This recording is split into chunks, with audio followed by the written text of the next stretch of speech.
This video is brought to you by AKSIAS. Guys ఈరోజు మన ముందుకి రాహుల్ జగన్నాథం గారు ఉన్నారు.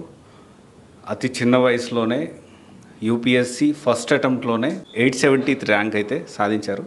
సో అసలు అది కూడా వితౌట్ కోచింగ్, అస్సలు కోచింగే తీసుకోకుండా పాసిబిలిటీ అవుతుంది.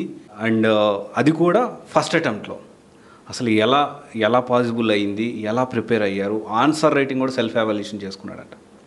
అండ్ దాని గురించి ఫుల్ డీటెయిల్ ఇన్ఫర్మేషన్ అనేది మనము తెలుసుకోవడానికి ప్రయత్నం చేద్దాము.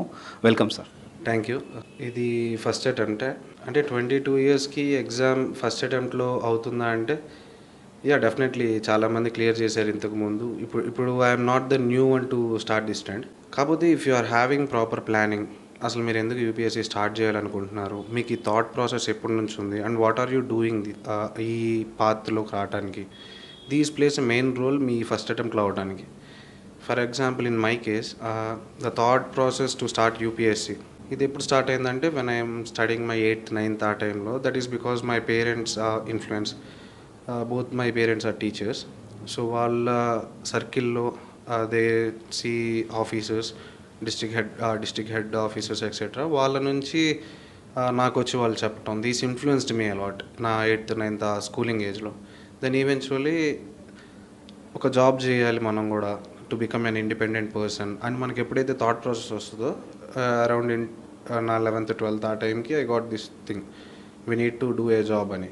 దెన్ ఐ థాట్ మన లైఫ్ కన్నా మనం ఏం వర్క్ చేసినా మనకి మనీ ఎక్సెట్రా ఉంటే and we'll be okay.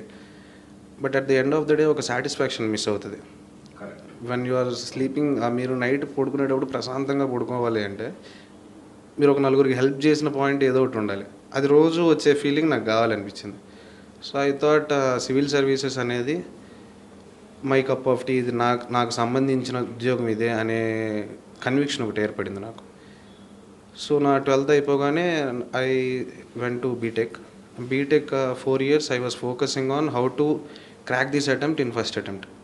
So ఆ 4 years నేను ఏం చేసేవాడిని అంటే I use to see current affairs ఎలా జరుగుతుంది, అప్పుడు టాపర్స్ వీడియోస్ ఎక్సెట్రా ఇవి చూసి అసలు బుక్స్ ఏం చదవాలి, ఏ బుక్లో ఎంత కంటెంట్ ఉంటుంది, ఎంత డెప్త్ వరకు చదవాలి. ఇప్పుడు కరెంట్ అఫైర్స్లో న్యూస్ ఉంది, బయట మార్కెట్లో మెటీరియల్ ఉంది, యూట్యూబ్లో వీడియోస్ ఉన్నాయి. సో నేను చదివితే ఎక్కువ ఎక్కే పర్సన్ లేదా నేను నా సొంతగా నోట్స్ చేసుకోవాల్సిన పర్సన్, ఇవన్నీ నా సెల్ఫ్ డౌట్స్ అప్పుడు. బికాజ్ సడన్గా నేను యూపీఎస్సీ ప్రిపరేషన్ స్టార్ట్ చేసి ఒక 6 months ఇంటూ ప్రిపరేషన్, దెన్ అప్పుడు దాకా నా గురించి నాకే తెలియకపోతే. కొంతమంది వింటే బాగా గుర్తుపెట్టుకుంటారు కంటెంట్ని, సబ్జెక్ట్ని, కొంతమంది చూస్తే గుర్తుపెట్టుకుంటారు, కొంతమంది they need to write. So ఈ 3 దాంట్లో నేనే టైప్ అనేది I need to discover myself. So ఆ 4 years I use to regularly work on these aspects అనమాట. So in that process I started answer writing in the sense నేను blogging start చేశాను. నా ఒపీనియన్స్ని అవి good or bad, but they are my opinion. Some concepts ఆ న్యూస్ పేపర్లో వచ్చిన current affairs I use to put them in my blogs.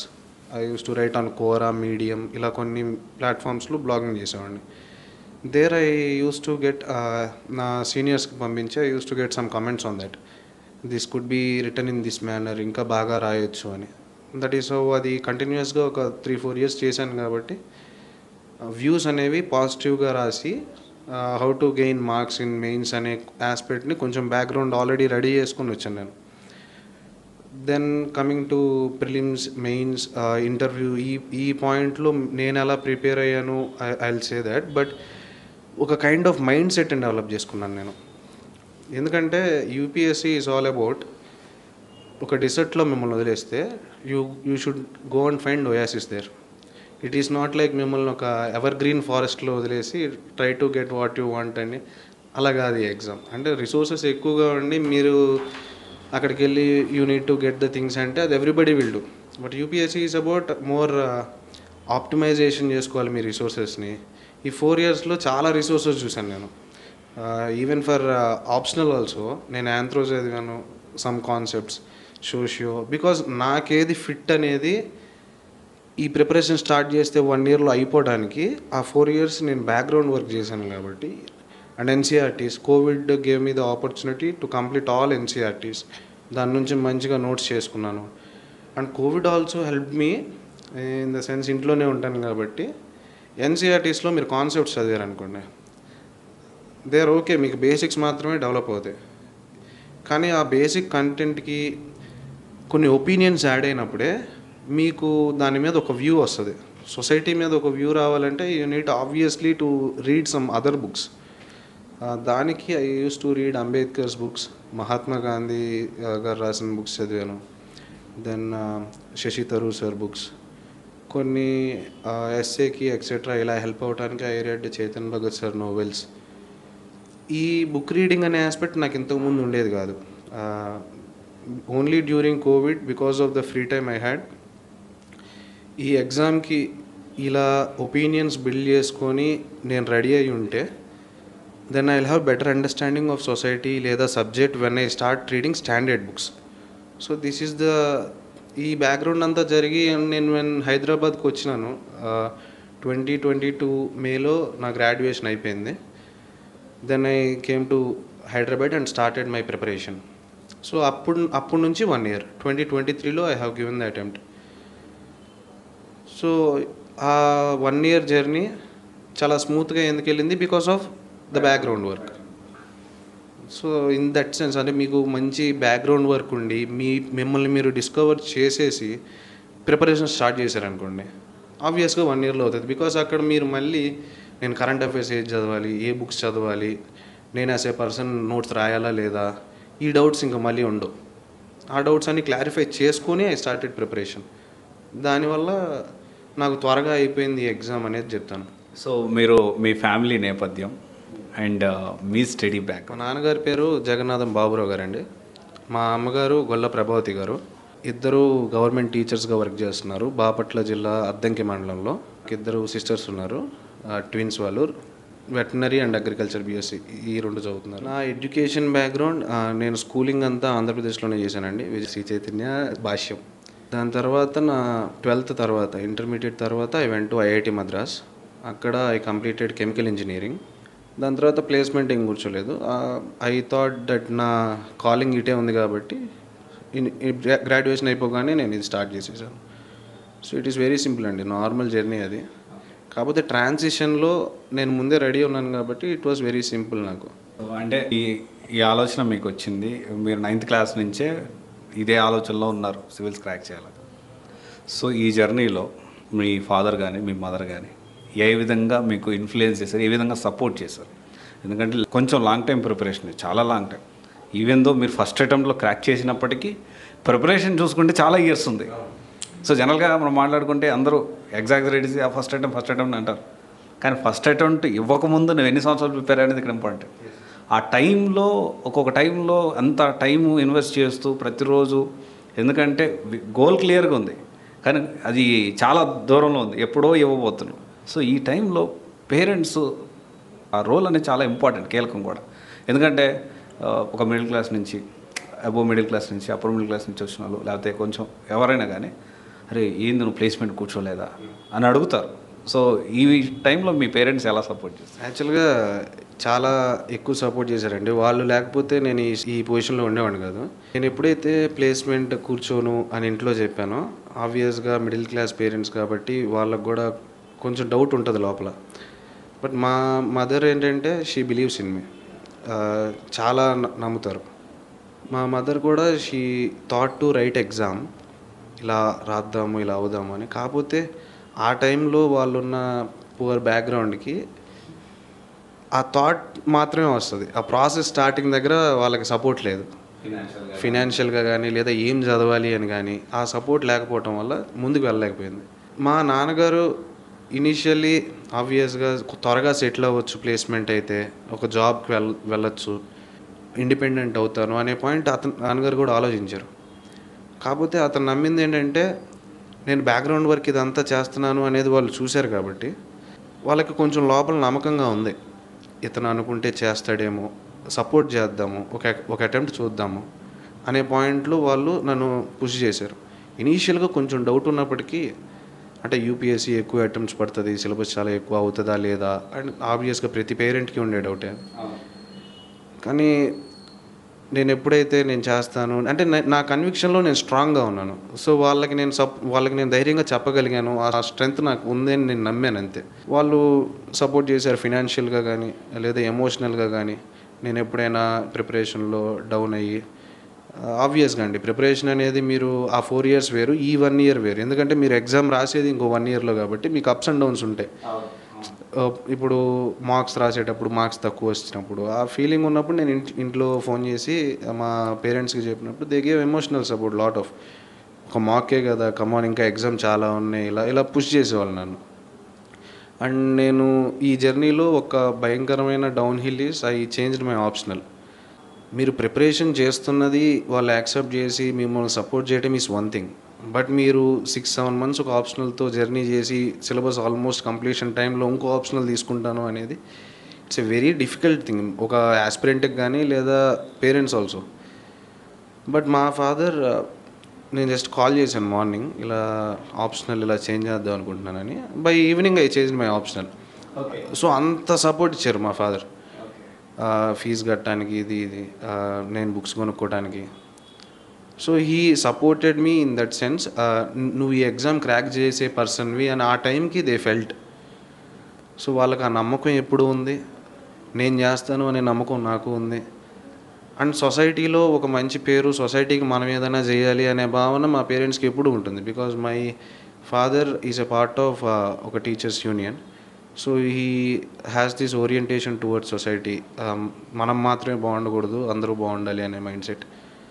మా మదర్ కూడా in whichever school she works, అక్కడ తను యాక్చువల్గా లీవ్స్ కూడా తక్కువ పెట్టి ఎక్కువ పిల్లలతోనే ఉండటానికి, అంటే అది duty, that is the duty which we are having అనే పాయింట్లో ఉంటుంది. సో నన్ను ఎప్పుడూ ఆపలేదండి. అండ్ మా సిస్టర్స్ కూడా దే యూస్ టు సపోర్ట్, వస్తుందిలే అని రాయి ఇలా అని. సో అలాగా the journey was very smooth నాకు వాళ్ళు ఇచ్చిన సపోర్ట్ వల్ల. అండ్ ఆబ్వియస్గా నా ఫ్రెండ్స్, నా సీనియర్స్ వాళ్ళు ఎప్పుడు నా కాన్స్టెంట్ సపోర్ట్ అండి. నాకు చాలా లిమిటెడ్ క్లోజ్ ఫ్రెండ్స్ ఉంటారు, వాళ్ళు నన్ను చాలా నమ్ముతారు. You are the person to crack అన్నట్టు. ఎప్పుడు నాకు డిమోటివేషన్ వచ్చినా they are the ones who I see. So అలాగా మీ చుట్టూ ఒక పాజిటివ్ సర్కిల్ ఉందనుకోండి, మీకు నెగిటివ్ థాట్ రాకూడదు ఫస్ట్. ఫర్ సపోజ్ ఒక మార్కులో తక్కువ వచ్చినాయి అనుకోండి, మొన్న మార్కులో బాగానే వచ్చినాయి కదా, come on you can do in next mark అని సపోర్ట్ చేసే ఫ్రెండ్స్, ఫ్యామిలీ గ్రూపు ఉండాలి. అలా ఉంటే నాకు తెలిసి ఆ నెగిటివ్ థాట్స్ అనేవి మీకు దూరంగా ఉంటాయి. సో ఇప్పుడు ఎలాంటి బుక్స్ ప్రిపేర్ అయ్యారు, చాలా ఇయర్స్ నుంచి ఫాలో అవుతున్నారు, మార్కెట్లో చాలా బుక్స్, చాలా మెటీరియల్స్ అవైలబిలిటీలో ఉన్నాయి.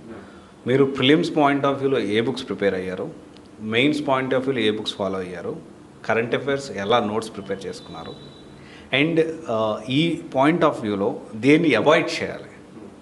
అంటే మెటీరియల్స్ చాలా ఉండే. ఇప్పుడు ఒక 5 years బ్యాక్ మెటీరియల్ దొరికేది కాదు, ఇప్పుడు మెటీరియల్ ఎక్కువైపోయింది. సో దీన్ని పాయింట్ ఆఫ్ వ్యూలో మీరు ఎలా దీన్ని జస్టిఫై చేస్తూ ప్రతి దాన్ని ఎలా మీరు మెటీరియల్స్ కానీ బుక్స్ కానీ? నేను మీకు చెప్పినట్టు the background work which I did, అప్పుడు నాకు ఏం తెలిసిందంటే ప్రిలిమ్స్కి మెయిన్స్కి మెయిన్గా కొన్ని సబ్జెక్ట్స్ ఉంటాయి.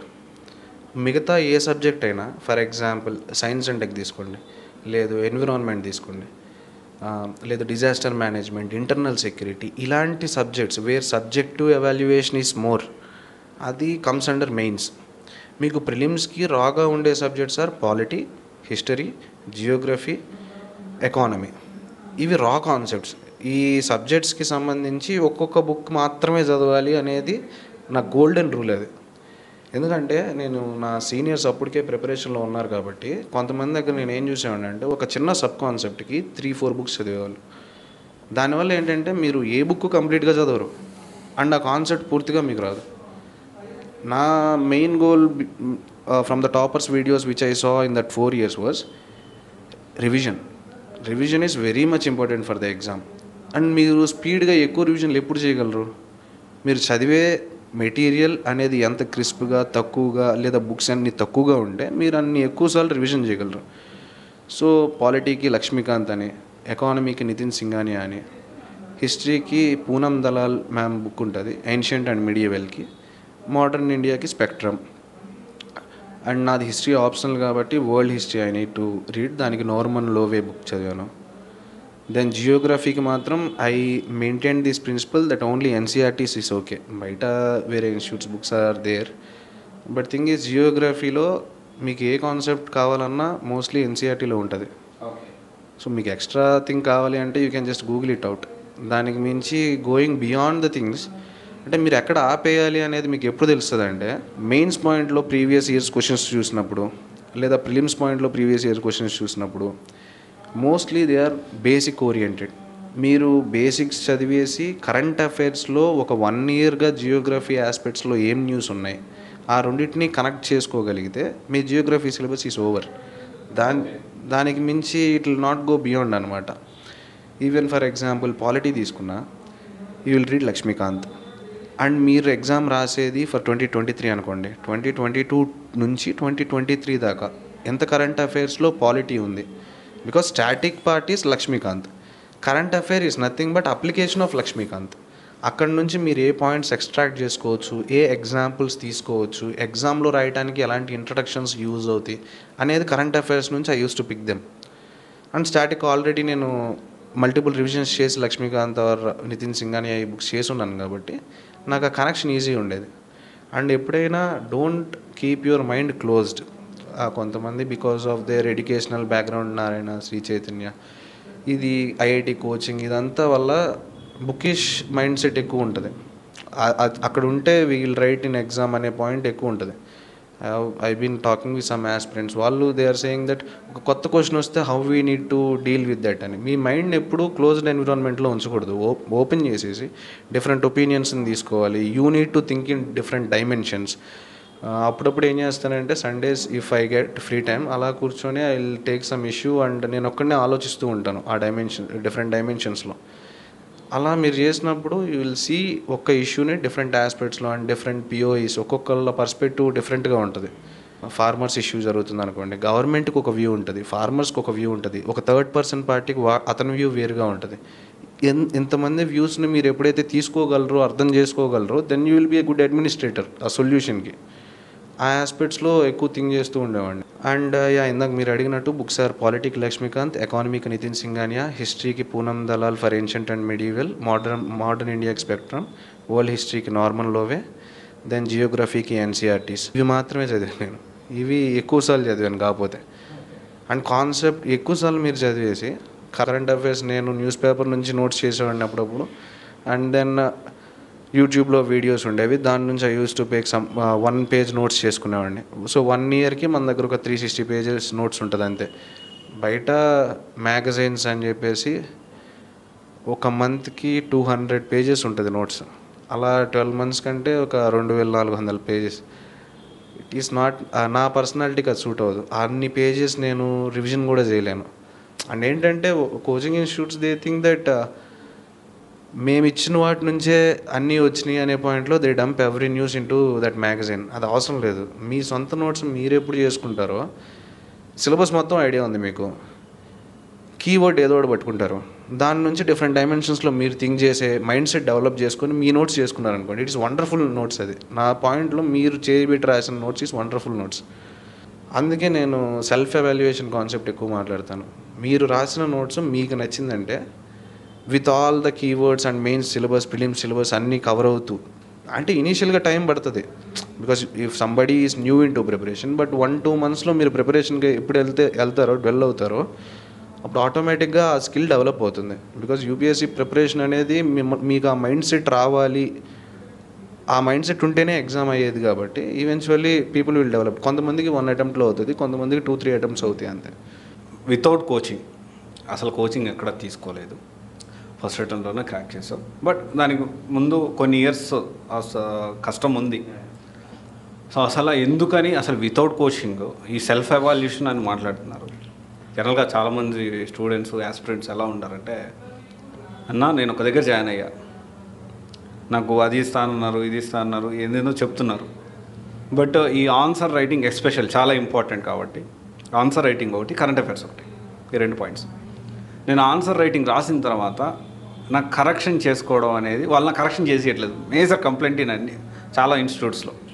కొన్ని జెన్యున్గా చేసేవాళ్ళు ఉన్నారు, కరెక్షన్ చేసేవాళ్ళు ఉన్నారు. మేజర్ ఇన్స్టిట్యూట్స్లో ఏంటంటే ఇదొకటి. ఇంకోటి వచ్చేసి ఏంటి అంటే కరెంట్ అఫైర్స్.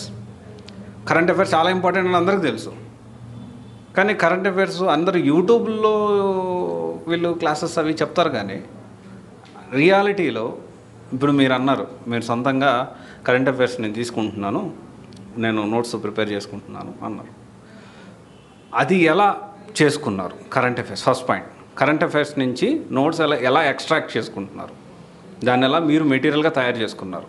సో ఇప్పుడు మీరు ఓవరాల్గా మీ ప్రిపరేషన్ మొత్తంలో ఇప్పుడు మాట్లాడిన దాంట్లో నాకు అర్థమైంది ఏంటంటే ప్రతిదీ మీరే మెటీరియల్ రెడీ చేసుకున్నారు. అది ఎలా? ఆన్సర్ రైటింగ్లో సెల్ఫ్ ఎవాల్యుయేషన్ ఎలా చేసుకున్నారు? ఫస్ట్ థింగ్ ఏంటంటే, నేను కోచింగ్ ఎందుకు ప్రిఫర్ చేయలేదు అంటే, నా చిన్నప్పటి నుంచి ఎవ్రీథింగ్ ఈజ్ కోచింగ్. సో అంటే thing is was not personally liking to go to IIT. నాకు ఒక డిగ్రీ కాలేజ్లో జాయిన్ అయిపోయి then I will come to UPSC అనేది నా మైండ్ సెట్. కాకపోతే the social aspect of IIT, అప్పట్లో IIT is more famous, so అలా ఐఐటి వెళ్ళాల్సి వచ్చింది. సో దెన్ అక్కడ నాకేం అర్థమైందంటే, మీరు ఐఐటీలో నాకు జరిగిన బెనిఫిట్ ఈజ్ క్లాసెస్ జరుగుతాయి ఈజ్ ఓకే, బట్ కొంచెం ఓపెన్గా మాట్లాడుకుంటే అంటే అంత ఎక్కువగా we don't listen to classes. Obviously బీటెక్లో కొంచెం ఫన్ అండ్ యాక్టివిటీస్ ఉంటాయి. సో మీరు సొంతగా చదివే ఎగ్జామ్ రాయాలి అక్కడ, లాస్ట్ 2-3 డేస్ ఎగ్జామ్ ముందు. అది అలవాటు అయిపోయింది నాకు బేసిక్గా. అండ్ కోచింగ్కి ఢిల్లీ వెళ్ళాలా, హైదరాబాద్ వెళ్ళాలా, లేదు వాళ్ళకి మనం అక్కడ రోజు క్లాసెస్కి వెళ్తే నా రోజులో నాకు ఫ్లెక్సిబిలిటీ ఎప్పుడు ఉంటుంది, నేను ఎప్పుడు చదవగలను అనేది నాకు ఐడియా ఉంది. నేను నైట్ నిద్రపోలేను అంత ఎక్కువగా. సో నైట్ నేను చదువుకునే పర్సన్, నైట్ ఎవరో కోచింగ్ చెప్పరు కదా. సో నా ఫ్లెక్సిబిలిటీ పాయింట్లో నేనేం థింక్ చేశానంటే, ఎవరు చెప్పినా అవే 5 బుక్స్ చెప్తారు, కోచింగ్ చెప్పినా అవే 5 బుక్స్ని నాకు అర్థమయ్యేలాగా లేకపోతే మిగతా అందరికి అర్థమయ్యేలాగా చెప్తారు. ఇంకోటి, మీరు ఒక 200 మెంబర్స్ ఒక క్లాస్లో ఉన్నారనుకోండి, అందరికీ అర్థమయ్యేలాగా టీచర్ ఎలా చెప్పగలరు? వన్ సైజ్ ఫిట్స్ అప్రోచ్ అది. ఒక పర్టికులర్ పర్సన్కి కస్టమైజ్డ్గా చెప్పాలి అంటే ఒక్కొక్కడినే ఒక్కొక్క క్లాస్లో కూర్చోబెట్టాలి. సో ఎలాగైనా నా డౌట్స్ నేనే మళ్ళీ క్లియర్ చేసుకోవాలి, వచ్చి రూమ్కి గూగుల్ చేసుకోవాలి. సో అది నేనే చేసుకుంటాను, దేనికి extra burden and extra financial cost అని చెప్పేసి I started same books. Because NCERT నేను కోవిడ్లో చదివేసి ఉన్నాను, నాకు బేసిక్స్ ఆర్ స్ట్రాంగ్. సో నేను అందుకని ఓన్లీ స్టాండర్డ్ బుక్స్ కొన్నే ఉన్నాయి నాకు, నేను పెట్టుకున్న రిసోర్సెస్ మటుకి. అవి చదువుతున్నప్పుడు మీకు అర్థమవుతుంది అనుకోండి, దెన్ వై కోచింగ్? మీకు అవి అర్థం కావట్లేదు అండ్ మీకు బేసిక్స్ అంత స్ట్రాంగ్గా లేవు అన్నప్పుడు there is no wrong in going to coaching. మీకు నచ్చిన ఇన్స్టిట్యూట్ లేదా ఎలా చెప్తారు అనేది వెళ్ళొచ్చు, బట్ మీకు అర్థమవుతుంది, ఎన్సీఆర్టీస్ అనేవి కంప్లీట్ చేసుకున్నారు, మీకు ఒక బేసిక్ నోట్స్ అనేది ఉంది, మీకు స్ట్రెంగ్త్ అనేది బేసిక్ ఆస్పెక్ట్స్, పాలిటీ, ఎకానమీ, వీటి అంటే అట్లీస్ట్ నార్మల్గా ఒక ఎంబీ అంటే ఎవరు, ఒక ఎమ్మెల్యే అంటే ఎవరు, ఇవి నార్మల్గా అర్థమయ్యే బేసిక్స్ ఉన్నప్పుడు when you dwell completely into standard books, Laxmikanth open చేసి చదువుతున్నారు, ఓ ఫస్ట్ చాప్టర్ చదువుతున్నారు, మీకు అర్థమవుతుంది అనుకోండి, యాక్ట్ అంటే ఏంటి, బిల్ అంటే ఏంటి, ఆర్టికల్ అంటే ఏంటి. ఇవి ఇనీషియల్ స్టేజెస్ ఆఫ్ ప్రిపరేషన్లో. ఇనీషియల్గా ఇప్పుడు బిల్ అంటే ఏంటి, యాక్ట్ అంటే ఏంటి అన్నాను అనుకోండి, చాలామందికి అర్థం కాదు. ఆ బేసిక్స్ మీకు ఆల్రెడీ ఆ 2-3 ఇయర్స్ నేను చేస్తున్నాను కాబట్టి నాకు అర్థమవుతుంది. సో నేను కోచింగ్కి వెళ్ళలేదు. దట్ ఈస్ ద థింగ్, నేను ఎందుకు కోచింగ్ అవాయిడ్ చేశాను అని. అండ్ ఆబ్వియస్లీ ఒకవేళ కోచింగ్కి వెళ్ళినా స్టాండర్డ్ బుక్స్ మాత్రమే చదువుదాం అనే మైండ్ సెట్తో వచ్చింది నేను, మళ్ళీ క్లాస్ నోట్స్ చదవాల్సి వస్తుంది. సో అంత బర్డెన్ నా మీద నేను వేసుకోవటం ఎందుకు అనే పాయింట్లో నేను ఓన్లీ స్టాండర్డ్ బుక్స్ రివిజన్ చేసుకుంటాను అనేది. మీరు ఎంత స్ట్రాంగ్గా కన్విక్షన్ చేసి నా ప్రిపరేషన్ ఇలానే ఉండాలి అనుకుంటారో మీకు అంత తొందరగా ఎగ్జామ్ అయ్యింది. మీరు ఇప్పుడు ఒక కొత్త కాన్సెప్ట్ వచ్చింది, కొత్త బుక్ మార్కెట్లోకి వచ్చింది, దాని పక్కన ఎవరైనా మాట్లాడుకునేది మీరు వినేసి మీ కన్విక్షన్ ఆల్రెడీ ఇంకో బుక్ చదువుతూ ఉంటారు మీరు స్ట్రాంగ్గా, అది మధ్యలో ఆపేసి ఇంకో బుక్ కొనుక్కుంటారు చాలామంది ఆస్పిరెంట్స్. దానివల్ల ఏమవుతుంది, మీకు సబ్జెక్ట్ క్లారిటీ మధ్యలో మిస్ అవుతుంది. So resources should be standardized అనే ప్రిన్సిపల్ అనేది స్ట్రాంగ్గా ఉంది నాకు. దెన్ ఈ స్టాండర్డ్ బుక్స్ చదువుతూ ఉండేవాడిని. ప్రిలిమ్స్కి ఏం చేసేవాడిని అంటే 2022 మేలో నేను ఎప్పుడైతే హైదరాబాద్కి వచ్చానో ఐ వాజ్ ఫార్చునేట్ ఇనఫ్. ఏమైందంటే ఆల్మోస్ట్ అన్ని ఇన్స్టిట్యూట్లు ఓపెన్ మార్క్స్ పెట్టాయి every Sunday. Point is okay institute దగ్గర డబుల్ కట్టాను అనుకోండి, అదే ఆ ఇన్స్టిట్యూట్ పెట్టే మార్క్స్ మాత్రమే రాస్తాను. ఆ ఇన్స్టిట్యూట్ పెట్టే అంటే ఆ వీక్లో ఏం జరిగిన క్లాసెస్ ఎక్సెట్రా దాని బేస్ మీద వాళ్ళు మార్క్స్ ఇస్తారు. దానివల్ల నాకు పెద్ద యూజ్ లేదు. నాకు ఎలా ఉండాలంటే marks, I should be very curious enough. ప్రతి మార్క్లో సంథింగ్ నాకు తెలియని లాజిక్ నేను అక్కడ అప్లై చేస్తూ ఉండాలి. You need to develop a mind set of believing your self. ఎందుకంటే నేను బైజూస్లో రాసేవాడిని, తర్వాత ఇక్కడ ఏకేఎస్లో, తర్వాత ఫారంలో, విజన్లో, హైదరాబాద్లో ఉన్న అన్ని ఇన్స్టిట్యూట్లో ఓపెన్ మార్క్స్ వెళ్ళిపోయామండి సండే. ప్రతి పేపర్ కొత్తగా ఉంటుంది. ఒక సర్ప్రైజ్ ఎలిమెంట్. ప్రతి సండే మీరు ఉదయాన్నే 9కి వెళ్ళి ఎగ్జామ్ రాస్తున్నప్పుడు ఇప్పుడు మీ బ్రెయిన్ ఎలా వర్క్ చేస్తుంది అనేది మీరు ఎక్స్పెరిమెంట్ చేసుకోవచ్చు. నా లక్ ఏంటంటే 2023 ప్రిలిమ్స్ పేపర్ ప్యాటర్న్ చేంజ్ అయింది. సో నాకైతే షాకింగ్ ఎలిమెంట్ లేదు. ప్రతి సండే షాక్ తీసుకొని mind set will become okay, ఇది సండే ఇంకో మాక్ రాస్తున్నాడు, ఇంకో సర్ప్రైజ్ ఎలిమెంట్ అంతే. సో జస్ట్ నార్మల్గా ఇచ్చేసాను. నాకు తెలిసిన నాలెడ్జ్ అండ్ అక్కడ యూజ్ చేసిన కొన్ని లాజిక్ ఎక్సెట్రాతో I clear the exam prelims. So ఆ మైండ్ సెట్ ఈస్ ఇంపార్టెంట్ ప్రిలిమ్స్కి. అండ్ రిసోర్సెస్ ఇవే కాబట్టి బై అక్టోబర్ నా జిఎస్ సిలబస్ అయిపోయింది. నా optional I changed in October, but నా జిఎస్ సిలబస్ అయిపోయింది. ఎథిక్స్ ఒకటే was balance by October. GS అయిపోయింది కాబట్టి నేను ప్రిలిమ్స్ ఫ్రమ్ ఫిబ్రవరి ఎప్పుడైతే స్టార్ట్ చేశానో మల్టిపుల్ రివిజన్స్ నాకు ఈజీగా అయిపోయినాయి. నేను ఇక్కడ భయపడాల్సిన పాయింట్ ఎక్కడ లేదు అంటే కరెంట్ అఫైర్స్. యాక్చువల్గా చాలామంది aspirants they start reading current affairs 2-3 months ముందు ప్రిలిమ్స్కి. అప్పుడు బర్డెన్ అవుతుంది.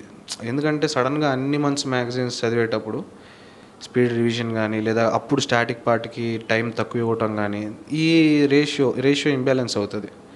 నేనేం చేసామండి, daily either from newspaper లేదు న్యూస్ పేపర్ నుంచి ఎక్స్ట్రాక్ట్ చేయలేకపోతున్నాను నా కంటెంట్ అని నాకు అనిపించినప్పుడు I will go to YouTube. ఇక్కడ పాయింట్ ఈజ్ అన్ని యూట్యూబ్ ఛానల్స్ నుంచి కరెంట్ అఫైర్స్ మనం తీసుకోకూడదు. మెయిన్స్ రిలేటెడ్ ఆస్పెక్ట్లో లేదా ప్రిలిమ్స్ రిలేటెడ్ ఆస్పెక్ట్లో ఇంపార్టెంట్ టాపిక్స్ ఏవి అనేది ఎలా తెలుస్తుంది మీకు? కీవర్డ్. మీరు ప్రిలిమ్స్ సిలబస్ పేపర్ కానీ మెయిన్స్ సిలబస్ పేపర్ కానీ చూస్తే there are nicely written keywords అక్కడ. సోషల్ జస్టిస్ పాయింట్ లేదా పాలిటీలో సుప్రీంకోర్టు ఆస్పెక్ట్ ఇలా ఉంటాయి. మనం ఆ పాయింట్లో న్యూస్ ఏముంది అనేది తీసుకొని ఒపీనియన్స్ బిల్డ్ చేసుకునేలాగా ఎవరు చెప్తున్నారు దెన్ అక్కడ నుంచి నోట్స్ చేసామండి. లేదు నీట్గా ఒక ఎడిటోరియల్ కానీ లేదా ఒక ఆర్టికల్ కానీ everything is return in news paper అనుకోండి, అందులో నుంచి నోట్స్ చేసేవాడిని. బట్ ఓన్లీ ప్రిన్సిపల్ ఈస్ అది 1.5 పేజ్ కన్నా ఎక్కువ వెళ్ళకూడదు. ఓకే. థింగ్ ఈజ్ మీరు ఇప్పుడు సరే ఈ టాపిక్ మిస్ అయిపోయింది, నా విజన్ మ్యాగజైన్లో ఇది ఉంది కానీ నేను రాసుకోలేదు, లేదా వేరే ఇన్స్టిట్యూట్ మ్యాగజైన్లో ఇది ఉంది నేను రాసుకోలేదు, నేను చేసే నోట్స్లో ఇది కనపడట్లేదు అని టెన్షన్ పడాల్సిన అవసరం లేదు. బికాస్ న్యూస్ అనేది ఎప్పుడు రిపీట్ అవుతూనే ఉంటుంది. మీరు జనవరిలో నోట్స్ రాసి అందులో లేనిది మార్చ్ కల్లా మీ నోట్స్లో ఉంటుంది. అక్కడ జనవరిలోనే ఉండొచ్చు బట్ మీకు మార్చ్లో వస్తుంది. సో టెన్షన్ ఏం పడకూడదు. వాట్ యు ఆర్ డూయింగ్ అనేది బిలీవ్ చేసి 1 year అలానే కంటిన్యూ చేసినప్పుడు డిసిప్లిన్డ్ అప్రోచ్ వెళ్తుంది. When you are doing everything for every day ఆటోమేటిక్గా ఇట్ విల్ గివ్ రిజల్ట్. ఎందుకంటే మీరు ప్రాసెస్ మీద ఎక్కువ ఫోకస్ చేశారు రిజల్ట్ మీద కన్నా. ఆ ప్రాసెస్ మీరు రోజు లేచి చేసే ప్రాసెస్ని ఎంత నమ్మి ఎంత కన్విక్షన్ పెట్టి ఎటువంటి డౌట్స్ లేకుండా చేస్తున్నారు is important. Self evaluation so ఎలా చేసుకున్నారు? ఇప్పుడు self evaluation is more about answer writing అండి. దాని గురించి మాట్లాడినప్పుడే మనకి ఎవాల్యుయేషన్ కాన్సెప్ట్ వస్తుంది. మెయిన్స్ ఆన్సర్ రైటింగ్లో మనకి very important to get marks మాత్రమే చెప్తున్నాను. టు క్లియర్ ఎగ్జామ్లో మనకేం కావాలంటే ఏ కీవర్డ్ రాసి మనం ఆన్సర్ చూపిస్తే ఎవాల్యుయేటర్కి ఓకే ఇతనికి సబ్జెక్ట్ తెలుసు అనే ఫీల్ క్రియేట్ అవ్వాలి. ఫర్ ఎగ్జాంపుల్ ఇప్పుడు మీరు GS 4 రాస్తున్నారనుకోండి, ఎథిక్స్లో రాస్తున్నారనుకోండి, మీ ప్రతి ఆన్సర్లో all the keywords in the syllabus sheet of ethics, accountability, responsibility, honesty ఇవన్నీ అక్కడ రిఫ్లెక్ట్ అవ్వాలి ప్రతి ఆన్సర్లో. అంటే మీరు రాసిన 20 questions ఎవ్రీ పేపర్లో కీవర్డ్స్ ఉండాలి. కీవర్డ్స్ ఆర్ వెరీ ఇంపార్టెంట్ ఏ పేపర్కైనా మీకు మార్క్స్ రావాలి అంటే. అండ్ ఇప్పుడు GS 2కి తీసుకోండి, polity. When you are writing polity answers, ఆ ఆన్సర్స్ చాలా క్వాలిటీగా ఉండాలి అంటే మీరు ఏం చేయాలి? ఆర్టికల్స్ మెన్షన్ చేయాలి, జడ్జిమెంట్స్ మెన్షన్ చేయాలి. Because when we are seeing things in political sense, మీరు నేను మాట్లాడుకున్నట్టు రాస్తే మార్క్స్ పడవు. సో అక్కడ కావాల్సిన ఎలిమెంట్ ఈస్ ఆర్టికల్స్. మీరు ఏదైనా అగేన్స్ట్ చెప్పండి లేదా మీరు ఏదైనా సపోర్టు చేయండి, but when you are using the article అప్పుడే దానికి సోల్ ఇచ్చినట్టు మీరు. సో GS 3కి వచ్చారనుకోండి, Indian economy is not working well అని, if that is the question, మనం చాలామంది నార్మల్గా మాట్లాడుకుంటాం ఇండియన్ ఎకానమీ ఎందుకు వర్క్ అవ్వట్లేదంటే బికాస్ మేబీ గవర్నమెంట్కి అప్పు ఎక్కువ ఉంది లేదా జాబులు ఎక్కువ లేవు అని. బట్ ఈ మనం మాట్లాడుకునే నార్మల్ థింగ్స్కి అక్కడ మార్క్స్ పడవు. You need to add data. అక్కడ అన్ఎంప్లాయ్మెంట్ రేట్ ఎంత ఉంది లేదా గవర్నమెంట్ ఫిస్కల్ డెఫిసిట్ ఎంత ఉంది, that is the reason why Indian economy is not working well అనేది కొంచెం క్వాంటిటేటివ్ సెన్స్లో చెప్పాలి. And at the same time economy questions వచ్చినప్పుడు ఈ స్టాటిక్ సిలబస్లో మనం ఏదైతే చదువుతామో కాన్సెప్ట్స్ ఆఫ్ పాసిబిలిటీ కర్వ్స్ అని ఎక్సెట్రా, అవి మనం తీసుకొచ్చి ఇందులో ఎప్పుడైతే చూపించగలుగుతామో ఆ కనెక్షన్ చూపించాలి.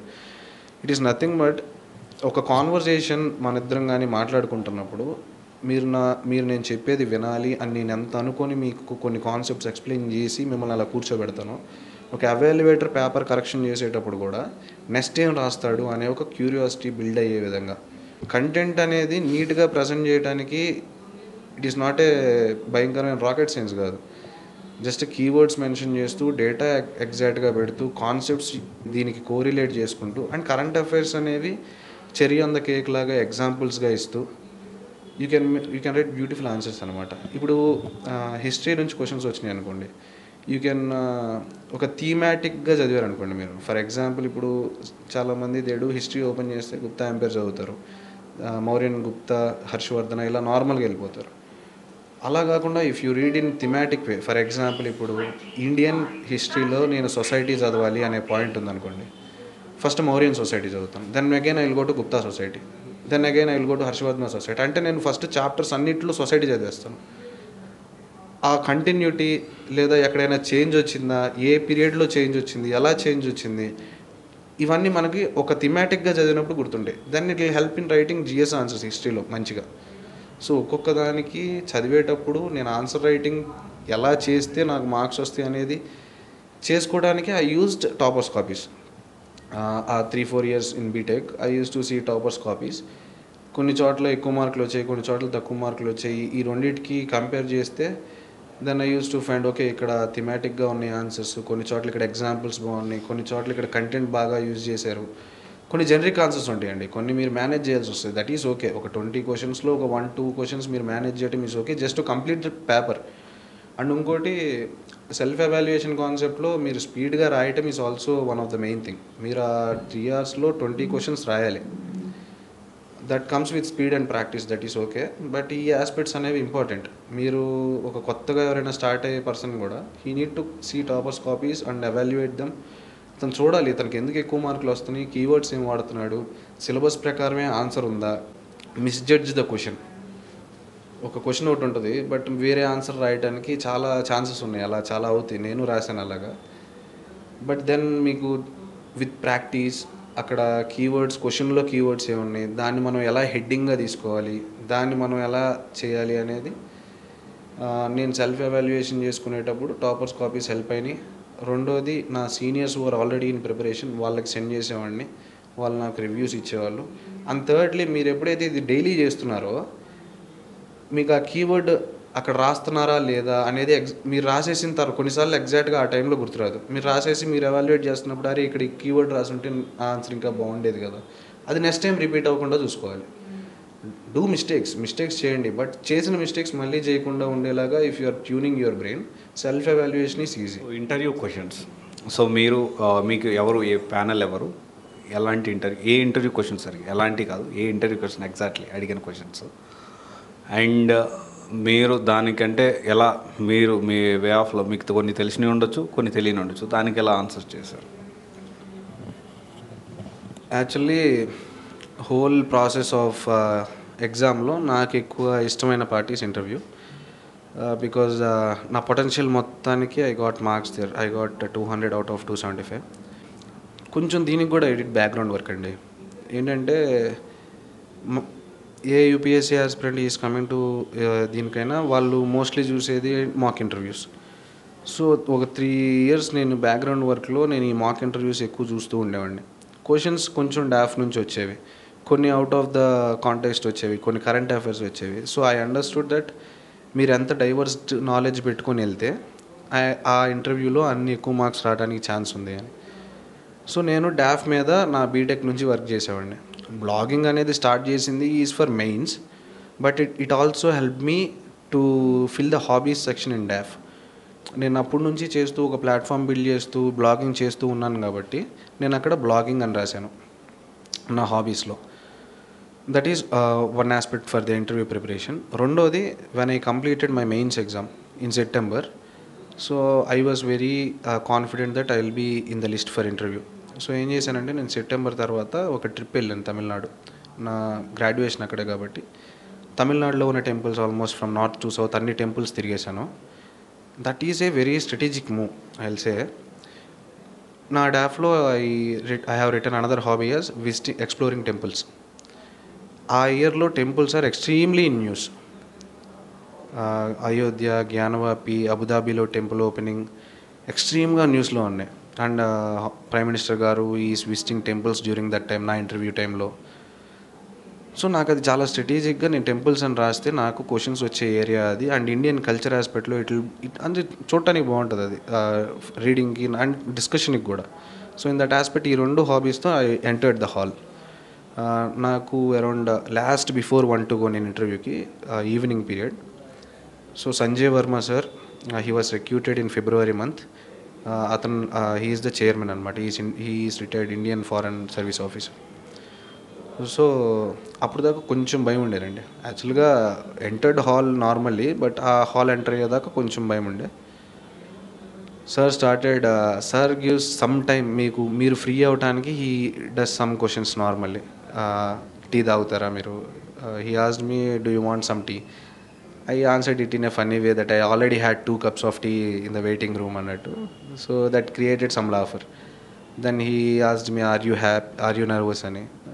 Sir, nervous obviously, but then I answered, having this moment with you, it is very happy sir, especially that too in my first attempt, so I am feeling happy అని చెప్పాను. దాని తర్వాత he slowly dwelled into the concepts. Initially he saw hobby section, then he found temples something interesting. So ఇనీషియల్గా question is on temples అన్నప్పుడు నేను plan చేసినట్టే వెళ్తుంది అనేది నా మైండ్లో రన్ అవుతుంది కాబట్టి I was very cool. So he started asking, రీసెంట్గా ప్రైమ్ మినిస్టర్ మోడీ గారు అబుదాబిలో టెంపుల్ విజిట్ చేశారు, హీ ఓపెన్ కదా, అండ్ అయోధ్యలో టెంపుల్ ఓపెన్ అయింది కదా, రెండింటికి కంపారిజన్ చేసి చెప్పు అన్నారు. That is a very expected question. అది నన్ను ఒక మాక్లో అడిగారు టెంపుల్స్ గురించి. So in that sense I was very prepared for that question. Then I answered it well. Nagara style of architecture, Ronditki, Shikaras, etc. And he is from Indian Foreign Service and I know. So I wanted to add another one element. Sir, Abu Dhabi temple ki there are 7 Shikaras indicating 7 Emirates, UAE lo. That is some kind of friendship aspect between India and UAE sir అని చెప్తే he was okay, కొంచెం స్మిర్కిచ్చి నవ్వుతున్నట్టున్నారు. Then I understood he is okay with me saying these answers అని. Then again another temple question. He said that temples అనేవి ఇండియాలో అంత నీట్గా ఉండవు కదా, what is your opinion on that అని. ఆ క్వశ్చన్ ఈజ్ బికాస్ కరెంట్ అఫైర్స్లో మోడీ గారు ఉజ్జయిన్లో ఒక టెంపుల్ క్లీన్ చేసి స్వచ్ఛ భారత్ ఇన్ టెంపుల్స్ అనే ఇనిషియేటివ్ స్టార్ట్ చేశారు. అది డైరెక్ట్గా అడగలేదు ఆయన. హీ సెడ్ కొన్ని టెంపుల్స్ ఇండియాలో బాగోవు కదా, క్లీన్గా ఉండవు కదా అని.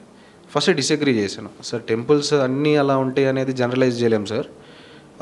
Tirupati is very good with sanitary aspect.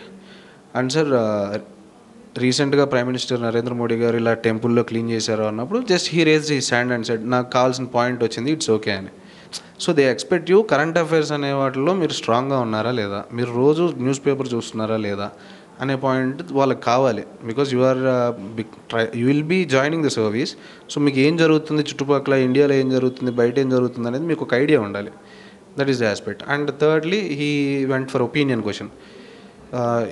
నువ్వే టీటీడీ బాలాజీ స్వామి అయితే విఐపి దర్శన్కి ఎక్కువ వాల్యూ ఇస్తావా, నార్మల్ లైన్లో వచ్చే పర్సన్కి ఎక్కువ వాల్యూ ఇస్తావా అని, అంటే ఏ భక్తి తీసుకుంటావు. This is a expected question. ఇది నన్ను మాక్లో అడిగారు.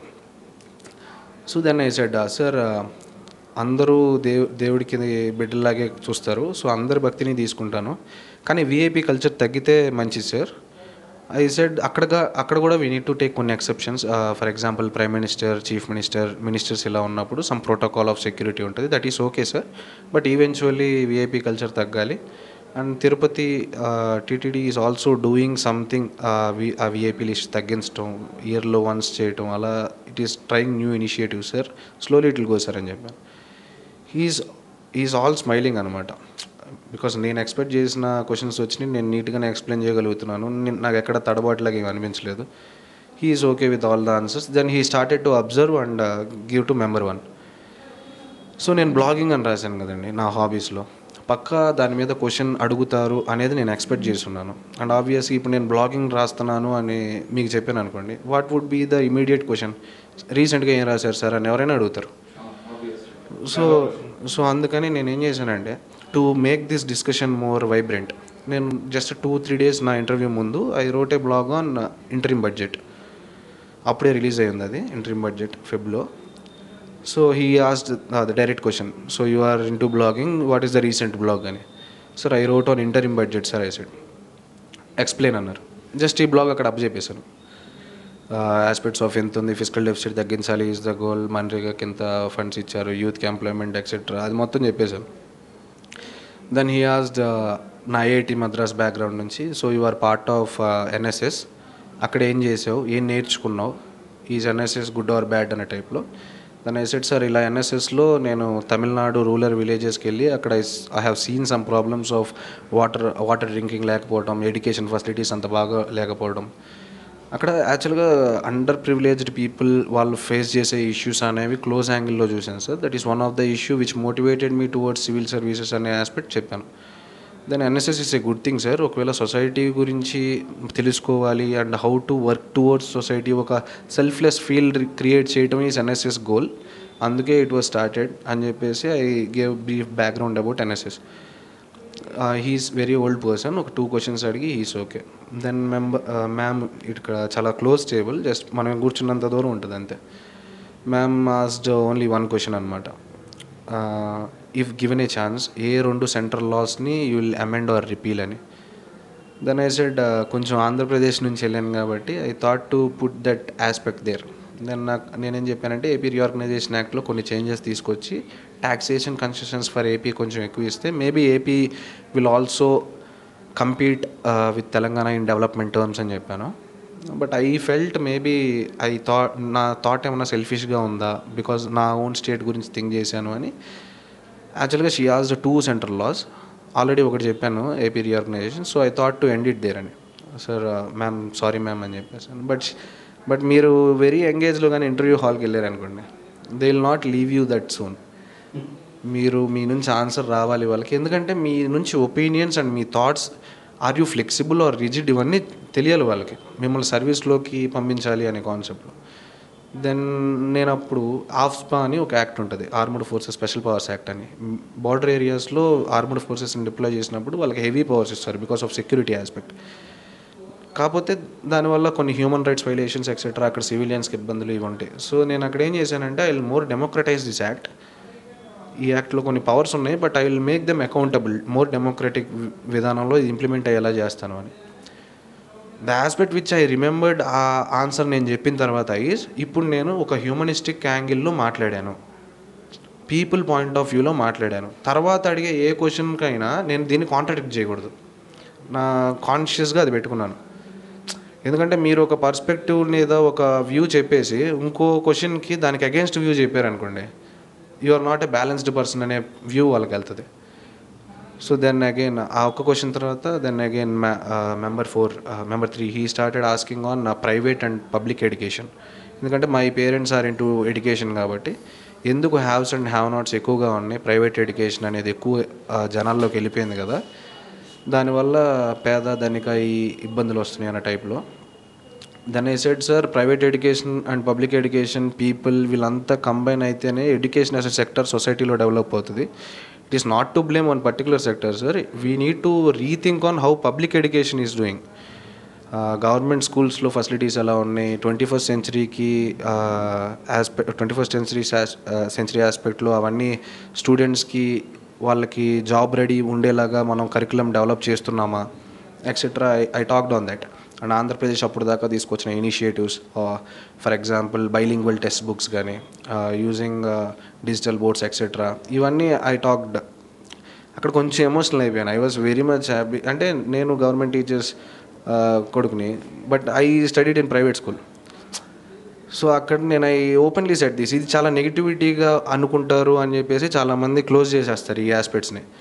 బట్ అక్కడ నేను నాకు రియల్గా ఉండాలి, నేను ఇది అని చూపించాలనే ఫీల్డ్లోనే వెళ్ళాను. నేను ఎందుకు దాచిపెట్టాను, చాలామంది ఏం చెప్తారంటే fake it until you make it అనే కాన్సెప్ట్ ఎక్కువ ఉంటుంది. నేనేం చెప్తాను, be as much real as you can. మీ పర్సనాలిటీ టెస్ట్ అది, మీరు ఎంత హానెస్ట్గా ఉన్నారు, మీ పర్సనాలిటీ ఏంటి అని జడ్జ్ చేస్తారు అంతే. మీ నాలెడ్జ్ టెస్ట్ అయిపోయింది మెయిన్స్లో. సో అక్కడ నేను చెప్పాను సార్, ఒక గవర్నమెంట్ టీచర్లు కొడుకండి నేను ప్రైవేట్ స్కూల్కి వెళ్ళాలి బికాస్ అక్కడ ఇంగ్లీష్ మీడియం లేదు, నాకు జాబ్ ప్రాస్పెక్ట్స్ తక్కువగా ఉంటాయి. అండ్ ఆబ్వియస్లీ గ్లోబలైజ్డ్ వరల్డ్లో ఉన్నాం మనం, ఒక కంపెనీకి వెళ్ళాలంటే I need to learn communication skills. ఆ హాస్పిటల్లో నేను ప్రైవేట్ స్కూల్లో చదివాను సార్, అవన్నీ గవర్నమెంట్ స్కూల్లో ఉంచితే నేను అక్కడే చదువుతాను కదా. ఆస్పెక్ట్ అక్కడ కొంచెం ఎమోషనల్ అయినాను, but he was connecting with me. And chairman sir వీళ్ళందరూ అబ్జర్వ్ చేస్తున్నారు అదంతా. నేను రియల్గా చెప్తున్నానా లేదా I'm doing some act kind of thing అదైంది. దెన్ అబౌట్ అక్కడ నేను బడ్జెట్ గురించి అయి టాక్డ్ కదా. సో ఎకనామిక్స్ పాయింట్లో he asked me about LPG reforms జరిగాయి కదా, ఎల్పిజి రిఫార్మ్స్ ఎవరు తీసుకొచ్చారు, ఏమి యూజ్ అయింది ఇండియాకి etcetera. Then I said PV Narasimha Rao sir గారు తీసుకొచ్చారు. ఇలాగా మనం ఇండియన్ ఎకానమీని ఓపెన్ చేసి వీ గాట్ ఇన్వెస్ట్మెంట్స్, మన ఎక్స్పోర్ట్స్ అది బిల్ అదంతా తగ్గిపోయి eventually we started to globalise sir అని చెప్పేసాను. He is okay with the answer. ఇదంతా నార్మల్గా వెళ్తుంది అప్పుడు దాకా. Interview was fun, okay, I'm enjoying. But ఎప్పుడైతే member 4 started to ask questions అప్పుడు ఒక హై పీక్ వెళ్ళిపోయింది నా interview. He asked one question on ఎకనామిక్స్లోనే FEBERE అని 3 కాన్సెప్ట్స్ ఉంటాయి, దే ఆర్ ఎస్టిమేట్స్. సో అవి అడిగినప్పుడు నేను వరుసగా 3 తప్పు చెప్పాను. FE ఫుల్ ఫామ్ తప్పు చెప్పాను, BE ఫుల్ ఫామ్ తప్పు చెప్పాను, RE ఫుల్ ఫామ్ తప్పు చెప్పాను. బట్ బోర్డు అంతా నవ్వుతున్నారు. ఎందుకంటే నేను సారీ సార్ నాకు తెలియదు అని స్టార్ట్ చేశాను ఆన్సర్. లేదు బేటా నువ్వు చెప్పాలి అని స్టార్ట్ చేశారు. When I said BE wrong, ఆయన ఒక్కడే నవ్వుతున్నారు. వెన్ ఐ సెడ్ RE అనేది కూడా రాంగ్, కొంచెం బోర్డు అంతా నవ్వుతున్నారు. FE రాంగ్ అన్నప్పుడు ఇంకా chairman sir was outburst అనమాట, నవ్వుతూనే ఉన్నారు. అంటే క్రికెట్ మ్యాచ్లో సరే ఒక డిఫెన్స్ ఆడాడు, నెక్స్ట్ బాల్ 4 కొడతాడని మళ్ళీ డిఫెన్స్ ఆడాడు, మళ్ళీ ఈసారి కొడతాడు మళ్ళీ డిఫెన్స్ ఆడితే అక్కడ నవ్వారు వాళ్ళు. కానీ తర్వాత సమ్మరీ, ఇప్పుడు ఈ 3 మనం చెప్పేసాం కదా, సమ్మరీ చెప్పు అన్నప్పుడు అప్పుడు చెప్పాను సార్ ఇలా ఎస్టిమేట్స్ మారుతూ ఉన్నాయంటే గవర్నమెంట్ అనేది డిసిప్లిన్డ్గా ఫిజికల్ పాలసీ ఫాలో అవ్వట్లేదు. కానీ పాజిటివ్ థింగ్ ఏంటంటే నేను బ్లాగ్లో రాసినట్టు ఈ సంవత్సరం ఇంటర్వ్యూ బడ్జెట్, ఎందుకంటే నేను మళ్ళీ అక్కడిక్కడ తీసుకొచ్చాను. ఆ కంటిన్యూటీని అనేది మెయింటైన్ చేయాలి నేను ఇంటర్వ్యూలో. నేను ఫిజికల్గా కాదు మెంటల్గా కూడా అక్కడే ప్రజెంట్ అని మీరు ఎప్పుడు చెప్తారంటే మీరు ఆల్రెడీ చెప్పిన కాన్వర్జేషన్స్ అనేవి మళ్ళీ తీసుకొస్తూ ఉండాలి మీ బ్యాక్ చేసుకోవడానికి మీరు చెప్పినవి. దెన్ ఐ సెడ్ సార్ బ్లాగ్లో రాసినట్టు ఈసారి budget is focusing on physical discipline, maybe positive aspect చూడొచ్చు మనం అవుట్కమ్ అని చెప్పాను. Then he asked me about revenue, state revenues ఎక్కడి నుంచి వస్తాయి, ఇలా ఎక్సైజ్, వ్యాట్ ఇవన్నీ okay. So local governments revenue ఎలా తెచ్చుకోవచ్చు, ఎందుకు తెచ్చుకోలేకపోతుంది అంటే సార్ వాళ్ళకి ఇన్ని పవర్స్ లేవు, ట్యాక్సేషన్ ఆస్పెక్ట్లో స్టేట్కి ఎక్కువ ఉంటుంది అని. దెన్ హీ ఆస్క్డ్ ఎందుకని లోకల్ గవర్నెన్స్లో ట్యాక్సెస్ ల్యాండ్ మీద వేయటానికి భయపడుతున్నాయని. అప్పుడు చెప్పాను ఇలాగా సార్ మళ్ళీ ఒకవేళ వీళ్ళు ట్యాక్సెస్ పెంచితే లోకల్ చైర్పర్సన్స్ వాళ్ళు మళ్ళీ ఓట్లు వేయరేమో అనే భయం ఉంటుంది కదా sir, that is the reason. మరి దీన్ని నువ్వు టెక్నాలజీ చదివి IIT నుంచి వచ్చావు కదా, టెక్నాలజీ యూజ్ చేసి ఎలా సాల్వ్ చేస్తావు అన్నారు. That is a very current affairs question అది. Using blockchain technology to digitise land records అనేది ఆల్మోస్ట్ అన్ని స్టేట్స్ స్టార్ట్ చేసినాయి. అప్పటికే హైదరాబాద్లో శంషాబాద్ ఏరియాలో it is already being implemented. So అదే చెప్పేశాను బ్లాక్ చైన్ అది. హీ అండర్స్టూడ్ కరెంట్ అఫైర్స్ ఆటోమేటిక్గా లైన్లో ఉన్నాడు అనే పాయింట్ హీ అండర్స్టూడ్. ఇంకా last question he asked was మీకు హిస్టరీ ఆప్షనల్ కాబట్టి ఒక్క ఛాన్స్ ఇస్తే హిస్టరీలో ఏ ఈవెంట్ మారుస్తావు నువ్వు అని. ఆ క్వశ్చన్ నన్ను మాక్లో అడిగారు. ఆ ఇంటర్వ్యూలో, నా ఫైనల్ ఇంటర్వ్యూలో అది అడగాలి అనేది నా మెయిన్ లోపల ఉంది ఒకటి, ఇది ఒక్కటి అడిగితే బాగుండు అని. సో ఇక్కడ నేను ఆల్రెడీ హ్యూమనిస్టిక్ యాంగిల్ బిల్డ్ చేశాను, ఆఫ్స్పా రిపీల్ చేస్తాను, దాంట్లో చేంజెస్ తీసుకొస్తాను అని. సేమ్ అదే అక్కడ ఆ హ్యూమనిస్టిక్ యాంగిల్ రిపీట్ అయ్యేలాగే sir Jallianwala Bagh massacre of 1919 జరగకుండా నేను ఆపుతాను, because British kill lot of people there, చాలా బ్లడ్ షెడ్ అయింది సార్ అని. అతను ఎంపథెటిక్గా ఈజ్ ఫీలింగ్ అవును చాలామంది చనిపోయారు, we should have stopped that, it's a gruesome incident అని చెప్తున్నాను. But then chairman sir interrupted. Chairman sir ఏమన్నారంటే 1919లో అలా చంపబట్టే కదా గాంధీజీ హ్యాస్ స్టార్టెడ్ 1920లో నాన్ కోఆపరేషన్ మూమెంట్, మనకు 1947 కల్లా ఇండిపెండెన్స్ దానివల్లే వచ్చింది, వాళ్ళు చనిపోవడం వల్ల అన్నారు. అక్కడ కొంచెం ప్రెస్ చేయాలనుకున్నారు నన్ను. సరే నువ్వు హ్యూమనిస్టిక్గా ఆన్సర్ ఇస్తున్నావు, మార్క్స్ వేసేస్తాము అని కాదు, ఇప్పుడు నువ్వు దీన్ని బ్యాక్ చేసుకో అని చెప్పారు. దెన్ నేను అప్పుడు హిస్టరీ ఆప్షనల్ కదా, సో అమెరికన్ రెవల్యూషన్లో James Otis will say one thing, revolution అనేది ఎప్పుడో స్టార్ట్ అయిపోయింది, మనం ఇండిపెండెన్స్ కోసం పోరాడుతున్నాం అనే concept is James Otis will bring that. So I similarly use that here. I said American రెవల్యూషన్లో it is known fact that revolution has already started, it is for independence they are fighting. Similarly in the Indian context also, revolution has started in 1857, it is for independence only we are fighting. It might be today or tomorrow, but for that matter I will not support killing people sir అని చెప్తే నవ్వుతున్నారు. It is very diplomatic answer to be frankly saying. So ఆయన నవ్వారు. ఇంక interview అయిపోయింది. లేదు ఇంకొక question ఉంది లాస్ట్లో. ఈ సైడ్ 2 కాన్సెప్ట్స్ అడుగుతాను, say who propounded these theories. He said end of history debate and materialistic interpretation of history, ఈ రెండు ఎవరు చెప్పారు అన్నారు. These two are PSIR concepts. So నా అక్టోబర్ దాకా నేను చదువున్నాను కాబట్టి then I said sir end of history debate is set by Francis Fukuyama and materialistic interpretation history is done by Karl Marx sir అని చెప్పాను. Then he slowly raised his hand and థంప్డ్ on table. He said okay your interview is over Rahul, perfect అని చెప్పి you can leave అన్నారు. నాకేంటంటే అప్పటికే 40 minutes అయింది, తెలుస్తుంది నాకు ఇట్స్ టైం టేకింగ్ అని. బట్ ఢిల్లీ దాకా వెళ్ళాను, ఇంటర్వ్యూ మాత్రం చేసేసి వచ్చేస్తే అలాగా I need to see the room, ఈ అంబియన్స్ అనేది అలా ఉందని అలానే ఒక నిమిషం కూర్చుందాం అనుకుని అక్కడే కూర్చొని అందరినీ చూస్తున్నాను. దెన్ మెంబర్ 4 అనే person he asked again, so ఇప్పుడు నువ్వు ఇంటర్వ్యూ గురించి మా గురించి విల్ రైట్ ఇన్ బ్లాగ్ కదా, ఏం రాస్తావు మా గురించి అని. Said sir you are very welcoming, నేను నా రియల్గా నా సెల్ఫ్ ఇక్కడ చూపించుకోగలిగాను, నా పర్సనాలిటీ మొత్తం మీకు అర్థమయ్యేలాగా చేయగలిగిన పాయింట్లో I'm very happy and satisfied sir అన్న. చైర్మన్ సార్ వెంటనే సో మా బోర్డుకి ఎన్ని మార్కులు వేస్తావు అన్నారు. పాయింట్ ఈజ్ మీరు అప్పుడు దాకా జోవియల్గా వెళ్తుంది కదా, they are giving you lenience and liberty, కాబట్టి దేర్ ఇస్ ఏ ఛాన్స్ మన బ్రెయిన్ అనేది మొత్తాన్ని సాఫ్ట్గా తీసేసుకొని ఏది పడితే అది మాట్లాడేయచ్చు. But trying to be humble practice చేస్తారు, అది మీకు బై నేచర్ ఉండాలి. Be ground to earth person, హంబుల్గా ఉంటే ఈగో తక్కువగా ఉండి it will obviously flourish in any sector. నేను అక్కడ ఏం చెప్పానంటే సార్ మీ ఎక్స్పీరియన్స్ ఉండదు, నా ఏజ్, మీకు నేను మార్క్స్ చేసేంత విజ్డమ్ నేను క్యారీ చేయట్లేదు సార్, కానీ మీరు చాలా వెల్కమింగ్ ఉన్నారు, నా ఫస్ట్ ఎక్స్పీరియన్స్ కాబట్టి I will cherish this for life time sir అని చెప్పేసి. దెన్ ఏమన్నారంటే పక్కన మ్యామ్ అప్పుడు దాకా she is very serious actually, but then she patted me on my shoulder, you are giving very diplomatic answers అని చెప్పేసి చిన్న స్మైల్ వచ్చింది అందరూ. Then I said thank you sir అని చెప్పి, యాక్చువల్లీ నేను నమస్తే పెడతాను, ఇంటర్వ్యూకి వెళ్ళినప్పుడు నమస్తే పెట్టాను, వచ్చేటప్పుడు నమస్తే పెట్టేసి వచ్చి ఇలా ఉంటేనే మెయిన్స్ క్లియర్ చేసి ఇంటర్వ్యూ దాకా వచ్చాను. ఇప్పుడు మార్చుకుంటే నన్ను నేను కోల్పోయినట్టు అనే concept. I don't like to imitate others.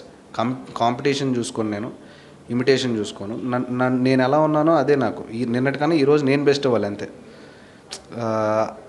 The suggestions which they are giving is okay, but నేను అలా ఉంటేనే ఇంటర్వ్యూ దాకా వచ్చాను, అది అయ్యేది అనవసరం అనే కాన్సెప్టే నా బ్రెయిన్లో ఉంది. సో మాక్లో ఇచ్చిన అన్ని క్వశ్చన్స్ ఇక్కడ రిపీట్ అయినాయా? నో.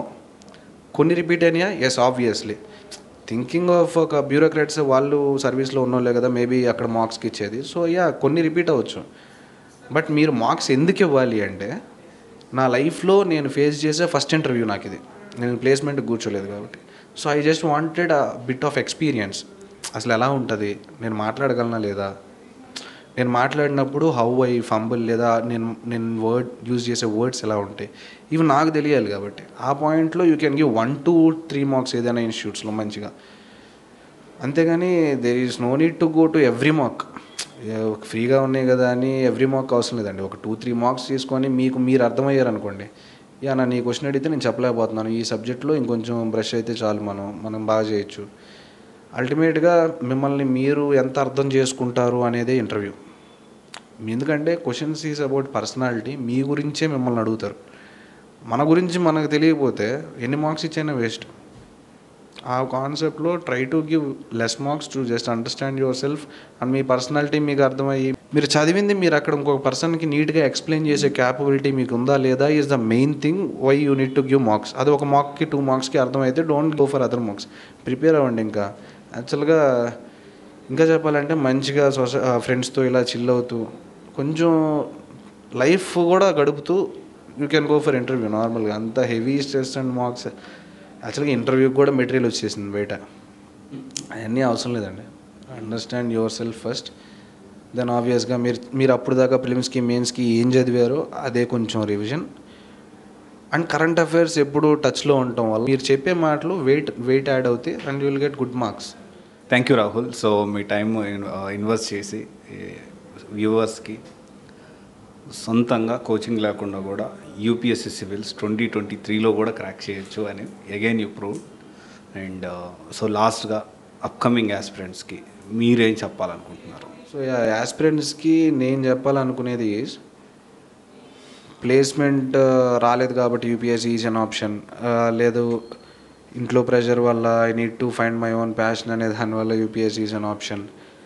అలా రావటం వల్ల you will just waste another 2-3 years in your life అంతే. మీకు యూపీఎస్సీ అనేది ఎప్పుడు వస్తుందంటే, మీకు ఒక మైండ్ సెట్ టువర్డ్స్ సొసైటీ, మనం ఒకటి చేయాలి అనే సొసైటీ అండ్ లైఫ్లో మీకు దానివల్ల వచ్చే ప్రివిలేజెస్ తెలుసు, దానివల్ల వచ్చిన రెస్పాన్సిబిలిటీస్ తెలుసు, అండ్ దానివల్ల వచ్చే రిస్క్స్ కూడా తెలిసి అన్నీ యాక్సెప్ట్ చేస్తేనే unit to come.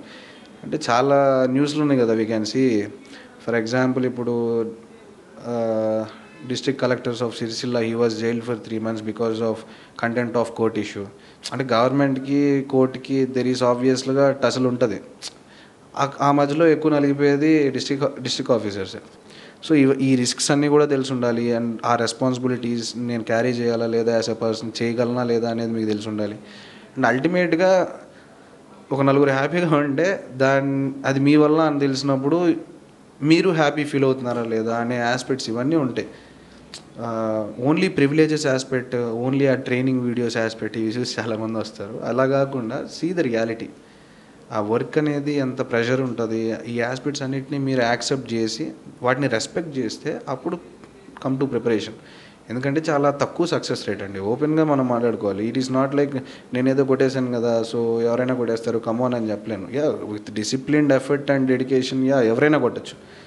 But reality కూడా you need to see. Syllabus is huge. ఇప్పుడు రిసోర్సెస్ తగ్గించుకొని చదువుతున్నాను చూడండి, అది వర్క్ అవ్వకపోయింటే I would not be sitting here కదా. సో మీకే స్ట్రాటజీ వర్క్ అయ్యేది అనేది మీరు తెలుసుకోవడానికి it will take lot of time. నేను అది బ్యాక్గ్రౌండ్ చేశాను కాబట్టి నాకు వర్క్ అయింది ఇక్కడ. సో అలాగా ఏ ఆస్పిరెంట్ కొత్తగా స్టార్ట్ చేయాలనుకున్నా first know about yourself, know about the service, దాంట్లో ఉండే ప్రివిలేజెస్ కాదు every other aspect, and then start preparation. ఒక్కసారి ప్రిపరేషన్ స్టార్ట్ చేశారంటే క్యారీ దట్ స్ట్రాంగ్ కన్విక్షన్. మీరేదైతే బిలీఫ్స్ వాల్యూస్ నమ్ముతారో అవి అలానే క్యారీ చేస్తూ ముందుకెళ్ళండి. థ్యాంక్స్.